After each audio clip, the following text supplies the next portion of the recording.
Good afternoon slash good evening, everyone.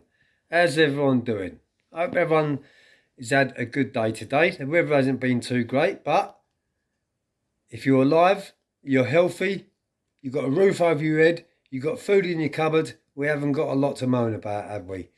So welcome to my channel, guys, Joey Barnett TV. I hope everyone's doing well, I really do.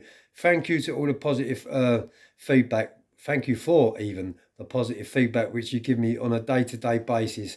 And you know, it's your positive feedback and your positive comments what inspires me to push more content onto my channel. So it works both ways. So thank you very much indeed for that, guys. I can't really hang about too long on this video because I'm holding the phone with both my hands at the minute. I haven't put my selfie stick together. So yeah, the reason why I'm making this video is just, you know, when I just had a nice bit of food, sitting down and watching something on TV, and I just got a thought in my head.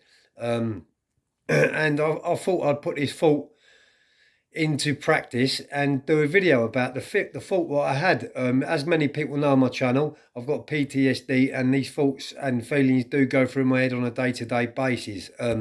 So on this video, guys, I'm going to be telling you the difference between a lifer and a long-termer prisoner. Now, there is quite a lot of differences between lifers and long-termers. Here's the differences. A lot of long-termers are career criminals. They're not doing a natural life or mandatory life or discretionary life for any heavy charges.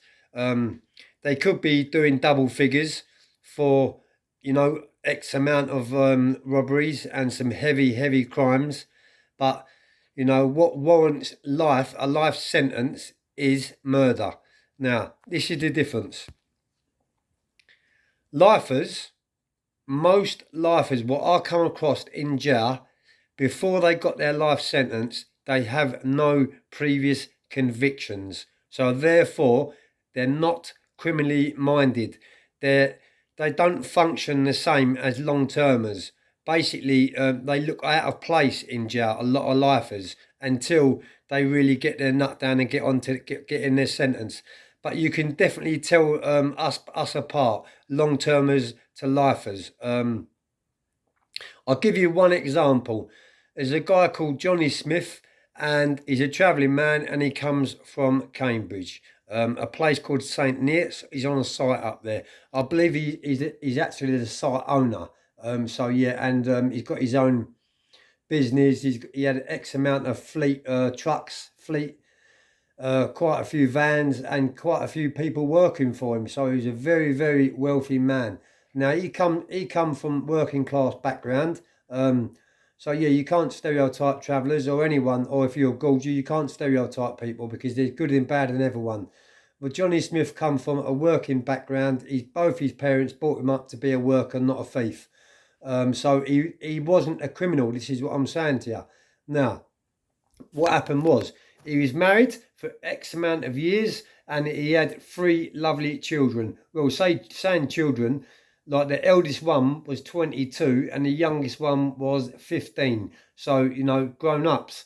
Johnny Smith had a bit of a suspicion that his mate from just a few trailers up was messing about with his missus or carrying on with his missus, but he couldn't prove it. He never caught him out, but he'd caught this guy in his trailer with his missus while he was at work a few times, and he brushed it off and said, you know, I've just come in just to have a chat, or I've just come here just to do a few odd jobs or something like that. He's getting a bit too familiar for my likings, or for John's likings. So Johnny Smith thought nothing else about it. Now, this went on and on for around 18 months or 2 years, when one afternoon, John come home from work. The kids were playing out on the site out the front, like they do on their bikes or their quads or whatever they was playing on. And John come home from work unexpectedly. As he went into the trailer, there was no one in there, and he pushed the bedroom door open, and who was laying on the bed? His missus and this guy that she was carrying on with. They was having full-blown sex. Johnny Smith caught them red-handed. A little fight broke out. Johnny Smith, as I said, he wasn't a fighter, he wasn't a criminal, and he wasn't criminally minded. So yeah, he was clued up, he was streetwise, but he definitely didn't come from where I come from or anything like that. So a little fight broke out. The guy ended up in hospital. Johnny Smith ended up with injuries, but the guy did come off a little bit worse. You know, he had a few stitches and things like that. Went home. He come home after hospital. Johnny Smith had a blazing row with his missus and decided that he was going to take off and not stay around because obviously he caught his missus and he's give this guy a good hiding. Now, Johnny Smith has gone round to his cousins, which was on another site in Cambridge. It might have been Peterborough up that way. And his cousins said, asked Johnny if he'd get back in the truck and they'd go back to the site to really serve this guy up and really weigh him in. Now, Johnny Smith didn't really want to do it, but his cousin insisted that they'd done it. So they've gone back to the site and Johnny Smith wasn't aware that his cousin had a yoga in his pocket, in his back pocket. Now, the yoga got passed over to John, and John's cousin was saying to his cousin, I don't want to do it, I don't want to do it. And Johnny Smith's cousin was saying to him, you know, you haven't got to completely do away with him, just do him below the waist and you won't, I can't really mention it on here because I don't want to get a strike. But, you know, just give him one thing. And Johnny Smith done that. But it was a revolver. And as he's gone like that, you've got a little bit of a snatch back on it because it was a revolver. And the gun flipped upwards and hit the guy clean in the bottom of the chin. As a result of that, the guy died. Johnny Smith got charged with murder and he got a life sentence with a 25-year recommendation. I was in Whitemore with Johnny Smith and yeah, I was having it with him in there. He was one of my very good mates. He was on my food boat. But that's just one example of the difference between long-termers and lifers. A lot of long-termers will be able to relate to this video because there is quite a lot of difference between long-termers and lifers that I can't stress it enough. There's another bit of difference.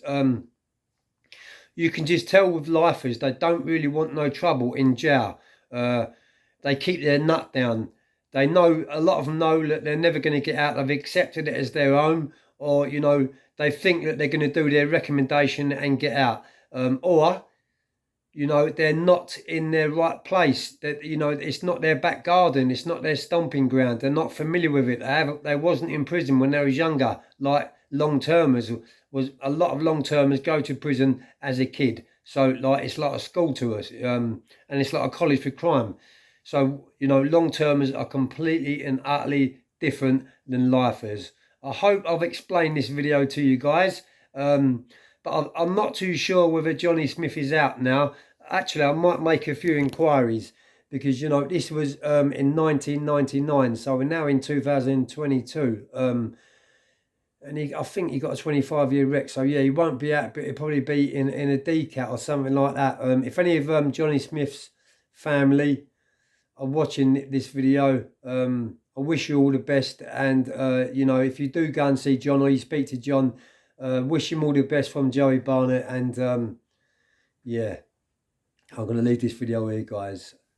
I hope you're enjoying the content. Everything what comes onto my channel is, you know, I haven't read it out of a book. I haven't fabricated it. I haven't made lies up. I don't need to chuck people's names.